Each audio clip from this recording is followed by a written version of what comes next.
Hello student, आपका हमारे YouTube channel पे स्वागत है। आज के इस वीडियो में हम क्लास 10th की मैथ्स का जो बोर्ड का एग्ज़ाम हो रहा है टर्म 2 का, उसके लिए मैथ्स के कुछ इंपॉर्टेंट क्वेश्चन करेंगे जिसकी मदद से आप इस एग्ज़ाम में अच्छे नंबर ला सकते हैं। तो पहला क्वेश्चन देखते हैं। तो पहला क्वेश्चन हमारा है, इसमें बोला है हमें के की वैल्यू निकालनी है। ठीक है, तो ये जो इक्वेशन दे रखी है इसमें बोला है इसके कोई भी रियल रूट नहीं है। ठीक है, तो हमें इक्वेशन दे रखी है x² प्लस के ब्रैकेट 2x प्लस के माइनस 1 प्लस 2 इक्वल टू 0। ठीक है, तो सबसे पहले हम क्या करेंगे, ये जो ब्रैकेट है इसको सॉल्व कर लेते हैं। तो ब्रैकेट ओपन करेंगे, x² plus 2kx plus k² minus k plus 2 equal to 0। अब जो स्टैंडर्ड इक्वेशन होती है, क्वाड्रेटिक इक्वेशन, वो क्या होती है, ax² plus bx plus c equal to 0। इससे अगर मैं कंपेयर करूं तो a हमारा 1 हो जाएगा, b जो है x यहाँ पर यही है तो इसका कोफिशिएंट हो गया 2k, और c क्या होगा, ये लास्ट वाला पूरा जो है कांस्टेंट टर्म रहेगा, तो k² माइनस k प्लस 2। ठीक है, अब यहाँ पर बोला है नो रियल रूट्स। तो नो रियल रूट्स कब होते हैं, जब b² माइनस 4ac जो है वो लेस देन 0 होता है। तो यहाँ पर हम वैल्यू पुट कर लेते हैं। तो b तो हमारा है 2k, तो 2k का स्क्वायर माइनस 4 इंटू a हमारा 1 है, और c हमारा हो गया k² minus k plus 2 is less than 0। ठीक है, ये लेस देन 0 लेके चलना है आपको। तो ये हो जाएगा 4k² माइनस, यहाँ ब्रैकेट ओपन करेंगे तो ये 4k² minus minus plus 4k और माइनस का 8 लेस देन 0। तो यहाँ से k 4k² तो कैंसिल हो गया, तो यहाँ बचा 4k minus 8 is less than 0। तो 4k आएगा हमारा लेस देन 8, माइनस इधर जाकर प्लस हो जाएगा, तो k क्या आ जाएगा हमारा 8/4। तो k की वैल्यू होगी लेस देन 2। तो लेस देन 2 वैल्यू जो होगी वो k की होगी, k की वैल्यू क्या होगी, लेस देन 2 होगी। ठीक है, तो इसका सॉल्यूशन ये हो जाएगा। अगला क्वेश्चन हमारे पास है, इसमें भी हमें k की वैल्यू निकालनी है, लेकिन यहाँ बोला है इसके जो है रूट्स क्या हैं, इक्वल है, मूल जो है वो समान है। तो इक्वल रूट कब होते हैं, जब b² minus 4ac equal to 0 होता है। ठीक है, तो a अगर मैं देखूँ यहाँ पर तो a तो हमारा 2 हो जाएगा, b हमारा k है और c हमारा 8 है। तो यहाँ पर वैल्यू पुट करेंगे तो k का square minus 4 into a into c हमारा 8 हो गया इक्वल टू 0। तो k² माइनस 8 8 ज़ा 64 इक्वल टू 0 हो गया। तो k की वैल्यू जो k² आया वो 64 आया, तो k आएगा हमारा प्लस माइनस का 8। तो ये इसका सॉल्यूशन हो गया। ठीक है, तो अगला क्वेश्चन देखते हैं। अगला क्वेश्चन हमारा AP से है। यहाँ पर बोला है the nth term of sequence is, तो nth टर्म दे रखा है an जो है वो हमारे पास 3 माइनस 2n है। हमें बोला है find the sum of first 15 term, first 15 term का सम निकालना है। तो सबसे पहले आपको AP पता होनी चाहिए। तो यहाँ पर nth टर्म दे रखी है, तो अगर मैं n की वैल्यू 1 रखूँ तो जो फर्स्ट टर्म होगा a1 वो क्या आएगा, 3 माइनस 2 इंटू 1। तो 3 माइनस 2 इज इक्वल टू 1 हो गया। ऐसी n की वैल्यू अगर मैं 2 रखूँ तो जो सेकेंड टर्म है वो आएगी हमारी 3 माइनस 2 इंटू 2। तो 3 minus 4 is equal to minus का 1। तो a तो हमारा जो फर्स्ट टर्म है वो तो 1 है। ठीक है, और जो d है a2 माइनस a1 करेंगे तो a2 हमारा माइनस 1 है और a1 हमारा 1 है, तो ये माइनस का 2 आ गया, d हमारा ये हो गया। अब हमें निकालना था सम ऑफ फर्स्ट 15 टर्म, तो n हमारा कितना हो जाएगा, 15 हो जाएगा। ठीक है, तो अब हम क्या करेंगे, sn का फॉर्मूला लगा देते हैं। तो s15 निकालना है हमें, तो n/2 bracket 2a plus n minus 1 into D हो गया। तो यहाँ वैल्यू पुट कर लेते हैं, n हमारा 15 है अपॉन 2 इंटू a हमारा क्या है 1 है, प्लस 15 माइनस 1 इंटू डी हमारा माइनस 2 है। ठीक है, तो यहाँ आएगा 15/2 ब्रैकेट 2 प्लस ये कितना हो जाएगा 14, 14 2 ज़ा 28, माइनस का आ जाएगा तो माइनस का 28। ठीक है, तो इसको सॉल्व करेंगे तो हमारे पास क्या आ रहा है, 15/2 इंटू ये हो गया माइनस का 26, तो कैंसिल आउट किया तो ये आएगा माइनस का 13। तो माइनस का 13 इंटू 15, तो 15 को अगर 13 से मल्टीप्लाई करेंगे 3 पंजे 15 और ये 4 5 और 1 195, तो आंसर आ जाएगा हमारा माइनस का 195। अगला देखते हैं। अगला हमारा है find the median of the following distribution. हमें यहाँ मीडियन निकालना है, ठीक है। तो मीडियन के लिए हमारे पास जो पहले CF निकालना पड़ेगा, तो यहाँ इंटरवल हम यहाँ बना लेते हैं। क्लास इंटरवल हमें दे रखा है 0 से 6, 6 से 12, 12 से 18, 18 से 24, 24 से 30, ठीक है। और F दे रखा है फ्रीक्वेंसी, वो दे रखा 5 4 7 6 3।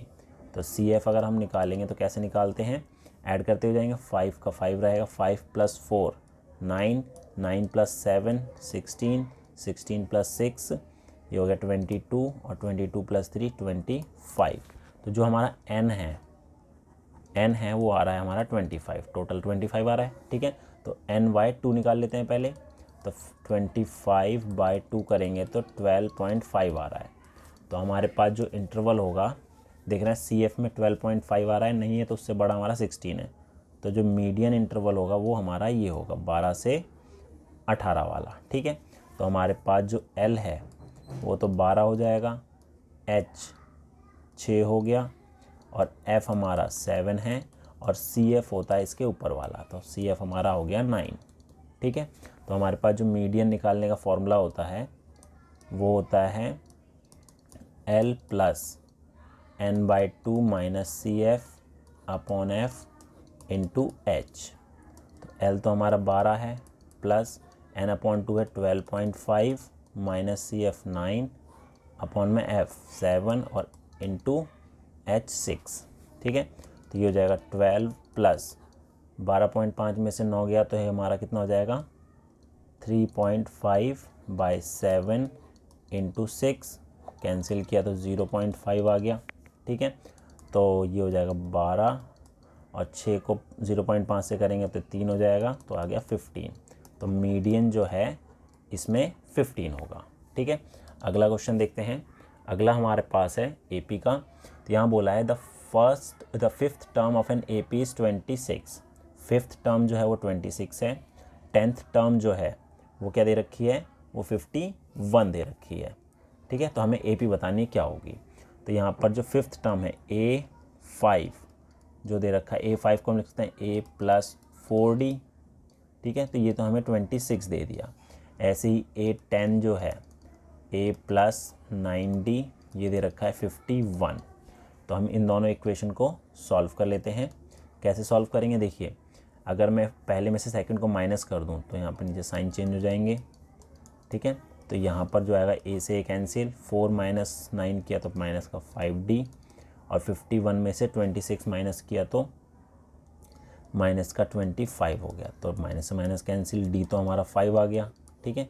D 5 आ गया तो A निकालने के लिए फर्स्ट इक्वेशन में पुट कर लेते हैं। तो A + 4 × 5 = 26। तो A + 20 = 26, तो A आ जाएगा हमारा 6।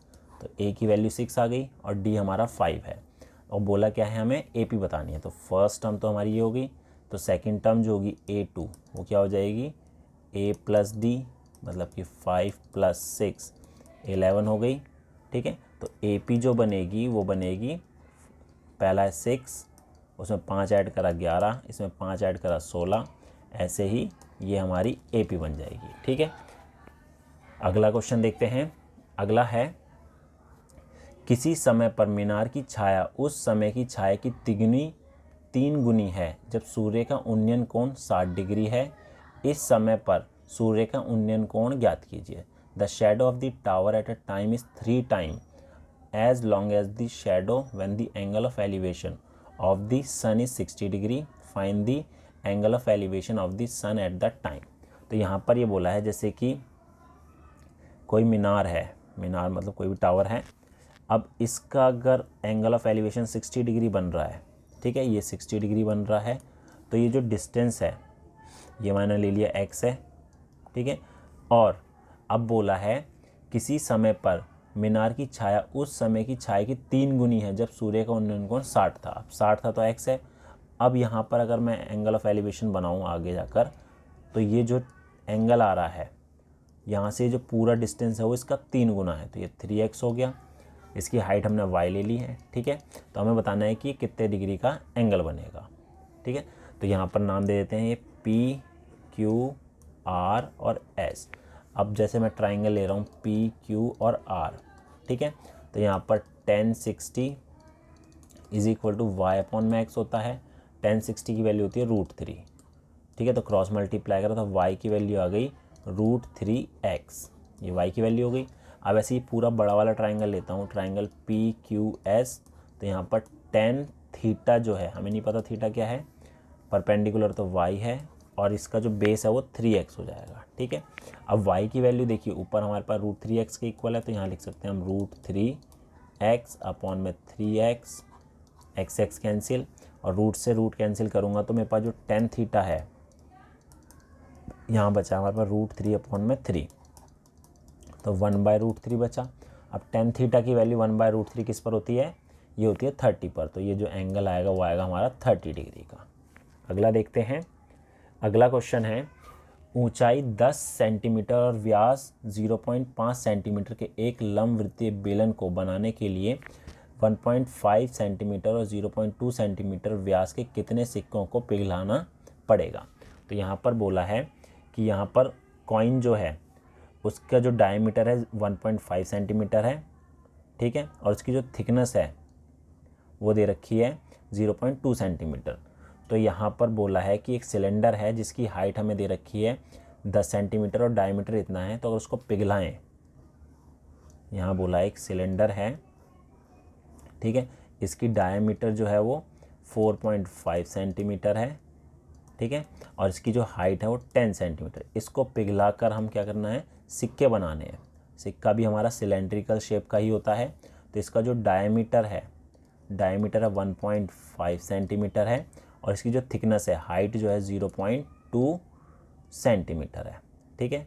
इसकी जो थिकनेस है वो 0.2 सेंटीमीटर। तो कितने सिक्के हम पिघलाकर बना सकते हैं, तो क्या करेंगे, जो बड़ा वाला सिलेंडर है इसका volume of cylinder divided by volume of coin, ठीक है। तो कॉइन के वॉल्यूम को अगर इससे डिवाइड करेंगे तो नंबर ऑफ कॉइन आ जाएगा कि कितने कॉइन बन सकते हैं। तो वॉल्यूम जो हमारा सिलेंडर का होता है पाई r स्क्वायर h, और दूसरा वाला भी सिलेंडर है तो इसको पाई का पाई रहेगा, r कैपिटल ले लिया और h इसका कैपिटल ले लिया, ठीक है। तो पाई से पाई कैंसिल हो जाएगा। अब सिलेंडर का रेडियस क्या हो जाएगा, इसका जो r है 4.5/2 हो गया, और h कितना है इसका 10 है, ठीक है। तो यहाँ पर आएगा 4.5/2 इंटू 4.5/2 इंटू 10। ऐसे ही कॉइन जो है उसका रेडियस हो जाएगा 1.5/2, 1.5/2 और हाइट है 0.2, ठीक है। तो 2 से 2 कैंसिल हो गए ये, ठीक है। पॉइंट से पॉइंट कैंसिल हो जाएगा दोनों के। 15 से काटा तो 15 × 45, इसको काटा 15 × 45, ठीक है। इसको कैंसिल करेंगे तो पॉइंट ऊपर एक 0 बन जाएगा और ये हमारा 50 हो गया, ठीक है। तो हमारे पास क्या बचा 3 × 3 × 5 0, 3 × 9 और 50 से करेंगे तो 5 × 9 45, तो 450 कॉइन इसके बनेंगे। नेक्स्ट क्वेश्चन देखते हैं। नेक्स्ट यहाँ पर बोला है हमें इक्वेशन दे रखी है, ठीक है। तो हम और यहाँ बोला है कि इसके जो रूट्स है वो इक्वल है, तो हमें शो करना है MQ = PNK, ये प्रूफ करना है, ठीक है। तो यहाँ पर अगर मैं A देखूँ, कोफिशिएंट ऑफ x² हमारा है m² + n² और B जो है वो है -2 ब्रैकेट MP + NQ, और जो C है हमारा वो है P² + Q²। अब यहाँ बोला है इक्वल रूट्स है, तो जो B² - 4AC है वो = 0 होगा। तो B की वैल्यू तो हमारे पास क्या -2 MP + NQ का होल स्क्वायर -4A हमारा हो गया m² + n², और C हमारा है P² + Q², ठीक है, = 0। अब यहाँ पर अगर मैं इसको ओपन करूँ तो ये हमारा 4 हो गया, यहाँ आएगा M square P square plus N square Q square plus 2m_n pq, ठीक है, माइनस ऐसे ही यहाँ पर अगर मैं इसका ब्रैकेट ओपन कर दूँ तो मेरे पास क्या आ जाएगा 4m square P square minus 4m square Q square minus 4n square P square minus 4n square Q square. यहाँ ब्रैकेट ओपन करूँगा तो 4m square P square plus 4n square Q square plus 8, ये हो जाएगा हमारा 8m_n pq minus 4m square P square m square Q square, ऊपर same उतार लेंगे, ठीक है। अब यहाँ पर देखिए जो कैंसिल हो रहा है हमारे पास वो क्या है 4m square P square 4m square P square, ठीक है, और 4n square Q square 4n square Q square, ये कैंसिल हो गया। तो हमारे पास बचा यहाँ पर 8nm pq minus 4n square Q square minus 4n square Q square, ठीक है। यहाँ पर ये बचा है हमारे पास, ठीक है, हमारा जो कैंसिल हुआ था वो ये हुआ था, ठीक है, तो ये पी स्क्वायर बचेगा, ठीक है, ये हो गया। अब इसको अगर मैं लिखना चाहूँ 4 तो मैं कॉमन ले सकता हूँ, ठीक है, तो 4 अगर मैं कॉमन ले लूँ तो हमारे पास जो बचेगा वो बचेगा हमारे पास M P minus N Q का होल स्क्वायर, ठीक है, ये बचा। अब यहाँ पर ये हमारे पास कॉमन आ गया है, तो अगर मैं इक्वल टू 0 रखता हूँ इसको इक्वल टू 0 तो 4 हट जाएगा, तो हमारे पास M P minus N Q equal to 0, तो आएगा N P is equal to M P equal to N Q. तो यही हमें प्रूव करना था, ठीक है। अगला क्वेश्चन देखते हैं। अगला है हमारा the curved surface area of cylinder is 264 metre square and its volume is 924 metre cube, find the ratio of its height to the diameter. हमें हाइट और डायमीटर का रेशो बताना है क्या है, ठीक है। तो सिलेंडर है, यहाँ पर सिलेंडर का जो कर्व्ड सरफेस एरिया होता है of cylinder divided by volume, ठीक है, वॉल्यूम ऑफ सिलेंडर। तो यहाँ पर हमारे पास जो फॉर्मूला होता है वो होता है 2πRh और वॉल्यूम होता है सिलेंडर का πr²h इक्वल टू हमें दे रखा है 264/924, ठीक है। h से h कैंसिल हो जाएगा, पाई से पाई कैंसिल, और अगर मैं यहाँ पर रेडियस से कैंसिल करूँ तो रेडियस कैंसिल, तो हमारे पास आया 2/r इक्वल टू 264/924, ठीक है। ये आ जाएगा हमारा 2 से कैंसिल करा 132, तो इसको अगर मैं कैंसिल करूं तो ये हमारा 1 हो जाएगा और ये हमारा 7 हो जाएगा। तो r तो हमारा आ गया 7 सेंटीमीटर, रेडियस हमारा 7 है, ठीक है। अब हाइट निकालने के लिए हम क्या करेंगे, जो कर्व्ड सरफेस एरिया दे रखा है इसको सॉल्व कर लेते हैं।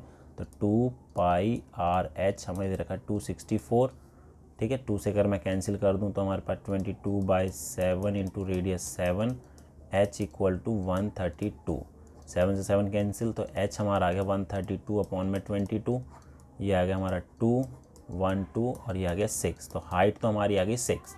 हमें रेशो निकालना है हाइट का और डायमीटर का, ठीक है। हाइट तो 6 है, डायमीटर क्या और रेडियस का डबल 14, तो रेशो हो गया 6:14 का। अगला क्वेश्चन हमारे पास है, यहाँ पर बोला है the 7th term, find the 7th term from the end of the AP। तो हमें जो AP दे रखी है उसके एंड से हमें बताना है कि 7th टर्म क्या होगी।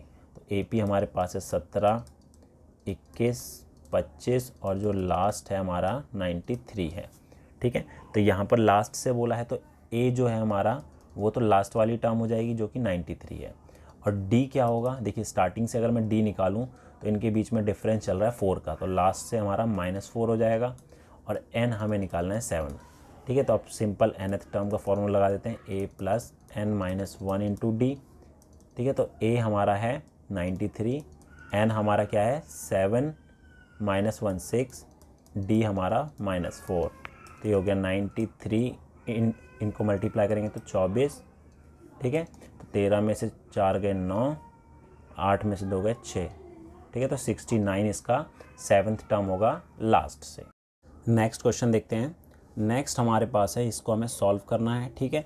तो इसको सॉल्व कैसे करेंगे, यहाँ पर अगर मैं क्वाड्रेटिक इक्वेशन से कंपेयर करूँ तो a तो हमारा हो जाएगा, यहाँ पर a हमारा 1 हो जाएगा, ठीक है। b जो है, b हमारा क्या हो जाएगा, ये पूरा जो x के साथ में, तो माइनस का √3 + 1, और c हमारा हो जाएगा √3, तो c हमारा हो गया √3, ठीक है। तो सबसे पहले हम निकाल लेते हैं b² - 4ac, तो b तो हमारा क्या है, माइनस का है, तो माइनस का √3 + 1 इसका होल स्क्वायर हो गया, -4a, और c हमारा है √3, ठीक है। तो अगर यहाँ पर मैं सॉल्व करूँ तो a + b का होल स्क्वायर से ओपन होगा, तो 3 + 1 + 2 √3, और यहाँ पर माइनस का 4 √3 हो गया। तो यहाँ तो इसको अगर मैं सॉल्व करूँ आगे, तो इसको इस तरीके से लिख सकते हैं, 3 + 1 को हमने सेम ही रखा है अभी, और इन दोनों को सॉल्व करेंगे तो माइनस का 2 √3 हो जाएगा, ठीक है। तो अगर मैं इसको अगर दोबारा से स्क्वायर की फॉर्म में लिखना चाहूँ तो ऐसे लिख सकते हैं, √3 - 1 का होल स्क्वायर, ठीक है। तो ये हमारा d आ गया है। अब जो क्वाड्रेटिक फार्मूला होता है x = -b ± √d/2a, तो यहाँ पर ये वैल्यू पुट कर देते हैं। तो b तो हमारा क्या है, माइनस का √3 + 1 है, तो ये हो जाएगा √3 + 1 प्लस माइनस, और d की वैल्यू हमारे पास आ रही है, अंडर रूट के अंदर है √3 - 1 का होल स्क्वायर अपॉन में 2 × 1, तो ये हो जाएगा √3 + 1 प्लस माइनस ये साथ में, और यहाँ पर स्क्वायर से रूट हट जाएगा, तो ये बचेगा √3 - 1 अपॉन में 2, ठीक है। ये हमारा x है। तो अगर इसको अब मैं सेपरेट करके लिखूँ, एक बार प्लस लूँ, तो √3 + 1 प्लस √3 - 1 अपॉन 2, तो ये हमारे पास क्या हो गया, 2 √3 अपॉन में 2, तो √3 आ जाएगी वैल्यू। ऐसे अगर माइनस में लूँगा तो मेरे पास जो x की वैल्यू आएगी वो क्या आएगी, वो आएगी मेरे पास 1, ठीक है। तो इसको हम सॉल्व करेंगे इस तरीके से। अगला क्वेश्चन हमारे पास है, एक 7 मीटर व्यास वाले कुएं को 20 मीटर गहराई तक खोदा जाता है और खोदने से निकली हुई मिट्टी को समान रूप से फैलाकर 22 × 14 विमाओं वाला एक चबूतरा बनाया जाता है। इस चबूतरे की ऊंचाई ज्ञात करें। तो यहाँ पर बोला है एक कुआं खोदा जाता है, ठीक है। कुआं तो हमारा सिलेंडर की शेप में होता है, इसका जो डायमीटर है वो 7 मीटर का है, और इसकी जो गहराई है वो 20 मीटर है। अब यहाँ से जो मिट्टी निकली उसका एक चबूतरा क्यूबॉइडल शेप में बनाया जाता है, जिसकी लेंथ और ब्रेथ जो दे रखी है 22 मीटर और 14 मीटर है। हमें बोला इसकी ऊंचाई निकालनी है, ठीक है। तो जो भी मिट्टी कुएं से निकलेगी उसी से बनाया है, तो दोनों का वॉल्यूम जो है वो इक्वल होगा, ठीक है। तो जो हमारे पास कुआं है वो सिलेंडर की शेप का है, तो πr²h, और जो प्लेटफॉर्म बनाया है वो क्यूबॉइडल, तो l × b × h हो गया, ठीक है। तो पाई की वैल्यू 22/7, रेडियस क्या होगा 7/2, और हाइट इसकी 20 है, तो ये हो जाएगा 22 × 14 × h, ठीक है। तो यहाँ पर इसको सॉल्व कर लेते हैं, 7 से 7 कट गया, इसको काटेंगे तो ये 10, और 2 से काटेंगे तो 11, तो हमारे पास क्या बचा 11 × 7 × 10 = 22 × 14 × h, ठीक है। तो h जो आएगा वो आएगा हमारा 11 × 7 × 10 बटे में आ जाएंगे 22 × 14, तो 11 से काटा तो ये 2, 7 से काटा तो ये 2, 2 से काटा 5, और आएगा 5/2 मीटर, मतलब कि 2.5 मीटर उसकी हाइट होगी, ठीक है। तो ये इसका आंसर हो जाएगा। अगला क्वेश्चन हमारे पास है, एक मीनार के शीर्ष से मीनार के पाद से सीधी रेखा से खड़ी 2 कारों के अवनमन कोण 30 डिग्री और 45, यदि कारें मीनार के एक तरफ एक दूसरे से 83 मीटर दूरी पर है तो मीनार की ऊंचाई ज्ञात करें। तो यहाँ पर ये बोला है कि एक मीनार है, ठीक है, ये मीनार हमने ले लिया, ठीक है। अब यहाँ पर बोला है एक सीधी रेखा पर 2 कार खड़ी हुई हैं, एक कार हमारे पास यहाँ पर है और एक कार यहाँ पर है, ठीक है। तो यहाँ से अगर इधर इस कार पे देखते हैं और इस कार पे देखते हैं तो एक पे बनता है हमारा एंगल कितना 30 डिग्री का और दूसरे पे बनता है 45 डिग्री का। और ये बोला है यदि कार मीनार की एक तरफ ही है, एक ही तरफ है और एक दूसरे से 83 मीटर दूरी पर है, तो इन दोनों के बीच की जो डिस्टेंस है 83 मीटर हो गया। ठीक है, तो हमें बताना है मीनार की ऊंचाई क्या है, तो हमें h बताना है ये क्या होगा। ठीक है, तो यहाँ से यहाँ तक ये हमने x ले लिया है। ठीक है, ये हो गया है। अब इसका नाम लेते हैं A B C और ये D। तो सबसे पहले छोटा ट्राइंगल लेंगे, ट्राइंगल A B और C। तो यहाँ पर 10 45 लगेगा और 10 होता है h अपॉन परपेंडिकुलर अपॉन में बेस। तो हमारा परपेंडिकुलर तो h है और बेस हमने x लिया है, इक्वल टू 1 है तो h इक्वल टू x हो जाएगा। ये हमारी पहली इक्वेशन है। ऐसे ही बड़ा वाला ट्राइंगल लेंगे A B और D। तो 10 30 डिग्री h अपॉन में x प्लस 83 हो गया और 30 की वैल्यू होती है 1/√3। तो क्रॉस मल्टीप्लाई किया तो यहाँ हमारे पास आ जाएगा x plus 83 equal to h√3।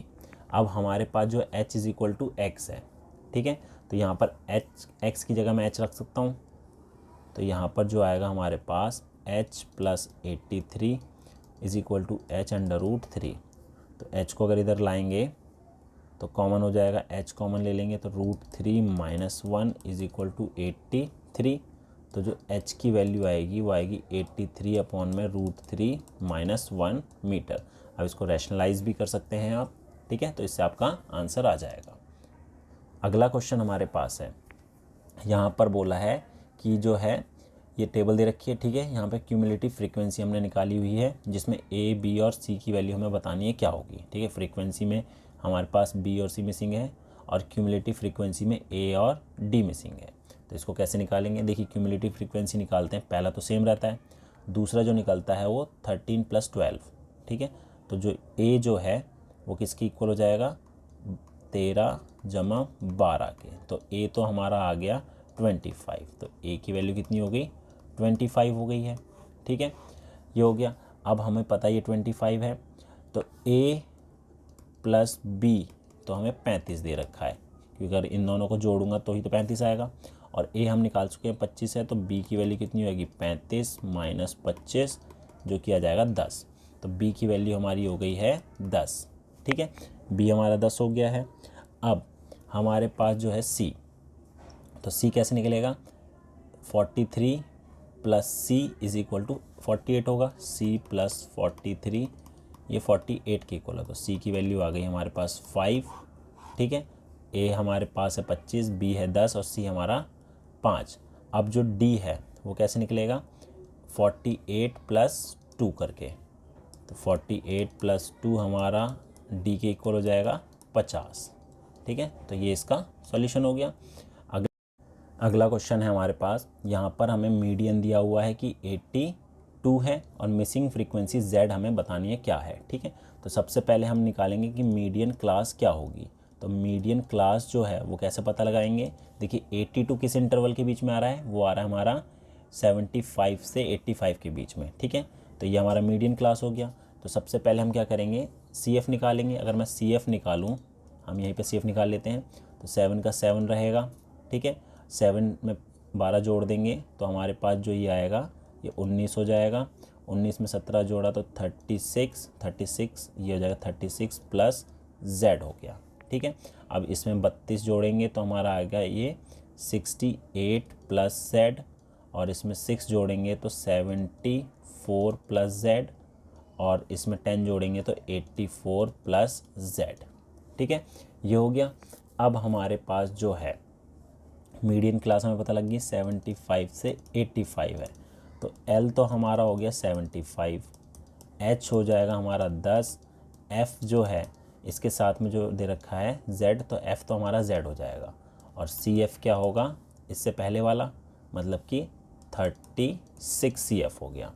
ठीक है, और मीडियन तो हमें दे ही रखा है, मीडियन दे रखा है 82। तो मीडियन का फॉर्मूला लगा लेते हैं। यहाँ पर मीडियन होता है L plus N/2 minus CF upon में F इंटू H। अब सी एफ क्या होगा, ये एन क्या होगा, एन जो लास्ट का ये जो आता है ये हमारा एन के इक्वल होता है, ठीक है, ये हमारा किसके इक्वल होता है, एन के इक्वल होता है।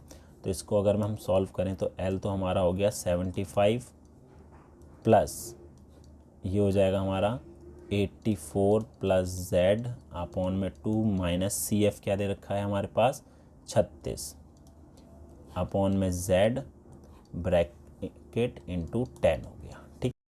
तो इसको अगर हम लिखना चाहें तो ऐसे लिख सकते हैं, मीडियन हमें दे रखा है 82, तो 82 इज इक्वल टू 75 प्लस इसको अगर हम सॉल्व करें एलसीएम लेकर, ठीक है, तो हमारे पास आएगा 84 प्लस जेड माइनस 72 अपॉन में 2 है तो ये जेड से मल्टीप्लाई होगा 2z हो जाएगा इंटू 10, ठीक है। तो इसको हम सॉल्व कर लेते हैं, तो इसको सॉल्व करते हैं तो हमारे पास ये 75 इधर रखे माइनस हो जाएगा तो क्या बचेगा 7 इज इक्वल टू यहाँ हो गया हमारे पास, ये हो जाएगा हमारे पास 12 जमा जेड बटे में 2z इंटू 10, ठीक है। तो 2 से कैंसिल कर देंगे तो ये हमारे पास बचा 5, नीचे z है, ठीक है।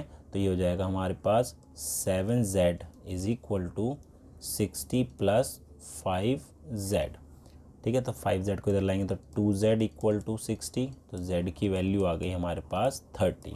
तो ये हमको सॉल्व करना था, ठीक है। तो ये थे कुछ इंपॉर्टेंट क्वेश्चन जो कि बोर्ड एग्जाम के लिए मोस्ट इंपॉर्टेंट है। तो उम्मीद है आपको हमारा वीडियो पसंद आया होगा। Thank you.